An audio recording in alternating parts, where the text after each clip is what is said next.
দেখুন, কল্যাণবাবুর কি সমস্যা আমি জানি না, তবে আমরা যেখানেই দেখি ওনাকে চিৎকার করতেই দেখি। লোকসভাতে চিৎকার করি, চিৎকার করেন উনি। আমাদের লজ্জায় একটু মাথা নিচু করেই থাকতে হয়, কারণ এই ধরনের অসভ্যতা লোকসভার মধ্যে কংগ্রেস বা অন্য রাজনৈতিক দল যারা আমাদের বিরোধী তাদের কোনো সাংসদ করেন না।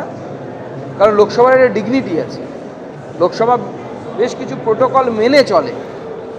তো নতুন তো কিছু নয় যে লোকসভার মতো জায়গায় গিয়ে চিৎকার চেঁচামেচি করবে, তিনি তো কোর্টে গিয়ে ওরকম চিৎকার চেঁচামেচি করবে। তিনি মনে করেন তিনি চিৎকার করলেই সব ফাটিয়ে দেবেন, সবাই সব কিছু মেনে নেবে। ওনার চিৎকারকে কেউ গুরুত্ব দেয় না, কমেডি শো মনে করে।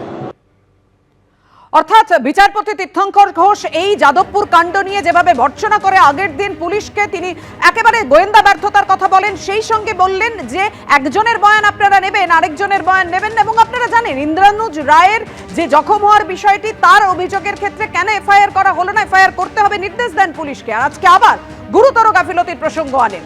এই প্রসঙ্গে প্রাক্তন পুলিশ কর্তা অনিল জানা কি বলেছেন? বাস্তবস্তুত খালি তৃণমূলের মন্ত্রী না, উনি যখন মন্ত্রী তখন তো তৃণমূল ছাড়া অন্যান্য যেসব রাজনৈতিক ছাত্ররা আছে মতাদর্শের, তাদের তো মন্ত্রী।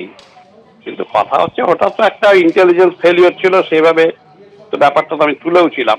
আর দ্বিতীয় কথা, এগুলো তো আছেই, এগুলো যে তারপরে একজন যেটা বললেন, একজন মন্ত্রী বললেন যে 1-2 ঘন্টা লাগবে দখল করে নিতে, তার মানে সাবকনসিয়াস মাইন্ডে ওই যাদবপুর দখল করার কথা মাথার মধ্যে রয়েছে।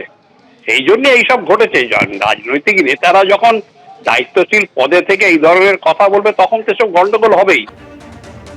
পুলিশের ভূমিকা নিয়ে খোদ তৃণমূল সাংসদই প্রশ্ন তুলেছিলেন সৌগত রায়। তিনি বলেছিলেন যে ব্রাত্য বসুকে কেন বাঁচালো না। দেখুন, ব্রাত্যকে কেন পুলিশ বাঁচাতে পারলো না আমি জানি না, সেটা বিচার করে দেখা যায়। ওরা তো 2 ঘন্টা ধরে ওখানে চিৎকার করেছে, মিটিংয়ে মুখ ভেঙচিয়েছে, ব্রাত্যর একটা ছবি ঝুলিয়ে গালাগাল দিয়েছে। ওদের স্পর্ধার কোনো শেষ নেই। পুলিশ একটু শিক্ষা প্রতিষ্ঠানে ঢুকতে ভয় পায়, ভাইস চ্যান্সেলর যদি না বলে সাধারণত ওরা অ্যাকশন নেয় না, সেই জন্যই ওরা নেয় না। যাদবপুর বিশ্ববিদ্যালয়ের তরফেও শিক্ষামন্ত্রীর বিরুদ্ধে এফআইআর দায়ের করতে হবে, এই দাবি তুলে সুর চড়ালেন বিশ্ববিদ্যালয়ের আন্দোলনকারী পড়ুয়ারা। কর্তৃপক্ষ কথা না বলা পর্যন্ত তারা অবস্থান বিক্ষোভ থেকে উঠবেন না, দাবিতে অনড় আন্দোলনকারী পড়ুয়ারা।